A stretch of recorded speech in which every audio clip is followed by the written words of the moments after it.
Assalamualaikum warahmatullahi wabarakatuh. Saya daripada kumpulan 5 ingin membentangkan tajuk ayat-ayat muhkam dan mutasyabih. Okay. Nama matrik saya ialah KID 180504040 daripada kelas 3 semester 5 sesi 2020-2021. Yang pertama ialah definisi pada ayat-ayat muhkam dan ayat mutasyabih. Ayat muhkam dari segi bahasa bermaksud kekeguhan, kesempurnaan, kesaksamaan dan pencegahan. Dari segi istilah pula, ayat-ayat yang mengandungi penjelasan tentang hal dan haram atau perintah larangan dan lafaznya tidak mengalami pengulangan. Untuk mutasyabih pula dari segi bahasa bermaksud keserupaan dan kesamaan yang biasanya membawa kesamaran antara dua hal. Mutasyabih secara bahasa berarti tasyabuh, iaitu salah satu dari dua hal seruat dengan yang lain. Dan syubhah ialah keadaan salah satu dari dua hal yang tidak dapat dibezakan dari yang lain kerana adanya kemiripan, iaitu kesamaan di antara keduanya. Dari segi istilah pula, ayat-ayatnya telah dimansuhkan dan dilarang untuk diamalkan. Ayat mutasyabih berbentuk cerita, hanya dapat difahami dengan takwil dan ayat yang terkait dengan perkara-perkara gaib. Bismillahirrahmanirrahim. Assalamualaikum warahmatullahi wabarakatuh. Nama saya Muhammad Faizal bin Sanif, KID 180504043. Hari ini saya akan menerangkan tentang pandangan ulama mengenai ayat-ayat mutasyabihat. Pandangan ulama-ulama boleh dibahagikan kepada dua kategori, iaitu ulama khalaf dan ulama salaf. Ulama salaf adalah ulama yang tergolong pada zaman Rasulullah SAW, para sahabat, tabi'in yang hidup 300 selepas hijrah. Golongan ulama salaf, mereka tidak mentakwilkan ayat mutasyabihat kerana mereka ingin mengelakkan salah tafsir dari maksud hakikat yang sebenarnya. Selain itu, mereka juga mempunyai keimanan dan pegangan akidah yang kuat. Oleh itu, mereka menerima segala ayat Al-Quran yang diturunkan kepada mereka tanpa banyak persoalan. Mereka menerima dan beriman kepada Allah Subhanahu Wa Taala. Seterusnya, ulama khalaf. Ulama khalaf pula adalah ulama yang terdiri daripada ulama yang terkemudian, iaitu lahir selepas 300 tahun hijrah sehingga kini. Golongan ulama khalaf pula, mereka mentakwilkan ayat mutasyabihat untuk mengelakkan kekeliruan pada masyarakat awam. Golongan ini mentakwilkan kerana Islam pada zaman itu mula tersebar ke seluruh dunia. Jadinya agama Islam ini dianuti oleh pelbagai bangsa di seluruh dunia. Jadi mereka menerima ayat Al-Quran. Ketika mereka mengamalkan ayat Al-Quran dan mereka terjumpa ayat yang mutasyabihat ni, mereka akan terkeliru kerana jika ayat mutasyabihat ini ditafsirkan secara zahir, ianya akan mengeluarkan tentang sifat Allah yang itu tidak berjisim. Dan mereka mentakwilkan ayat ini bersesuaian dengan sifat Allah dan kemuliaan Allah.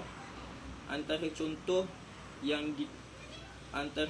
ayat yang ditakwilkan oleh ulama khalaf, contoh ayat Bismillahirrahmanirrahim, Ar-Rahmanu 'alal 'arsy istawa, iaitu artinya ya Allah yang Maha Pemurah yang bersemayam di atas arasy.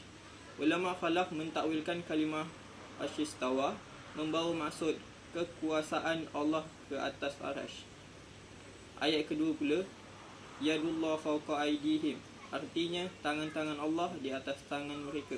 Ulama khalaf mentakwilkan kalimah Yadullah, iaitu tangan Allah, membawa maksud kekuasaan atau rahmat. Itu saja daripada saya. Assalamualaikum warahmatullahi wabarakatuh. Assalamualaikum warahmatullahi wabarakatuh. Saya Muhammad Abdul bin Hasan Al-Zahari, KID 180504034. Hari ini saya nak membentangkan tajuk contoh-contoh ayat muhkam dan mutasyabih. Yang pertama adalah ayat muhkam. Bismillahirrahmanirrahim. Ya ayyuhan nasu inna khalaqnakum min dzakari wa unsa wa ja'alnakum syu'uban وجعلناكم شعوبا وقبائل لتعارفوا إن أكرمكم عند الله اتقاكم إن الله عليم خبير. Yang bermaksud, hai manusia, sesungguhnya kami menciptakan kamu dari seorang lelaki dan seorang perempuan, dan seorang perempuan yang menjadikan kamu bangsa-bangsa dan bersuku-suku agar kamu saling mengenali. Surah Al-Hujurat ayat 13. Ayat ini menerangkan bahawa manusia telah diciptakan oleh Allah dengan berbagai kaum untuk saling mengenali. Dan ayat ini tak boleh ditakwilkan kerana tiada sebarang kekeliruan yang disampaikan melalui ayat ini. Ayat yang kedua adalah A'udzubillahi minasyaitonirrajim. Ya ayyuhan nasu u'budu rabbakumul ladzi khalaqakum wal ladzina min qablikum la'allakum tattaqun. Artinya, hai manusia, sembahlah Tuhanmu yang telah menciptakanmu dan orang-orang yang sebelum kamu agar kamu bertakwa. Surah Al-Baqarah ayat 21. Ayat ini menerangkan Allah menyuruh umat manusia menyembahnya seperti mana umat terdahulu. Dan ayat ini memberi maksud yang boleh difahami oleh setiap manusia di muka bumi ini. Dia tidak memberi kekeliruan kepada mana-mana pihak. Yang ketiga, A'udzubillahi minasyaitonirrajim. Wa halallahu bai'an wa harama riba. Maksudnya, Allah telah menghalalkan jual beli dan mengharamkan riba. Surah Al-Baqarah ayat 275. Ayat ini telah menjelaskan bahawa Allah telah menghalalkan jual beli dan mengharamkan riba. Yakni semua manusia faham jual beli adalah halal dan meminum arak adalah haram. Sesiapa yang melarang atau melanggar perintahnya akan mendapat kemurkaan darinya. Seterusnya adalah ayat mutasyabbih. Bismillahirrahmanirrahim. Ar-Rahmanu 'alal 'arsy istawa. Artinya iaitu Tuhan Maha Pemurah yang bersemayam di atas arasy. Surah Taha ayat 5.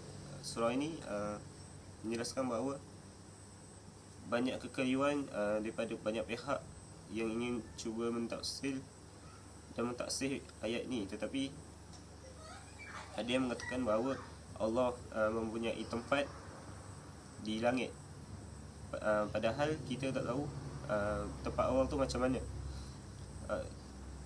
Para ulama mentafsirkan bahawa Allah berada tidak bertempat, dia berada di mana-mana sahaja, tak kira masa dan di mana juga. Seterusnya, Bismillahirrahmanirrahim. Kullu syai'in halika illa wajhah. Maksudnya, tiap-tiap sesuatu pasti binasa kecuali wajah Allah. Surah Al-Qasas ayat 88.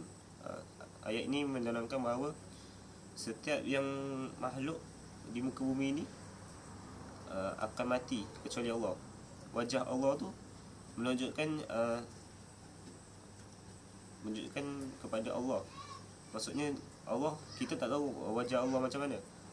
Cuma Allah, ayat ni menerangkan bahawa Allah tu Maha berkuasa dan wujud, dan kita tak boleh mentafsirkan jasad Allah seperti manusia biasa.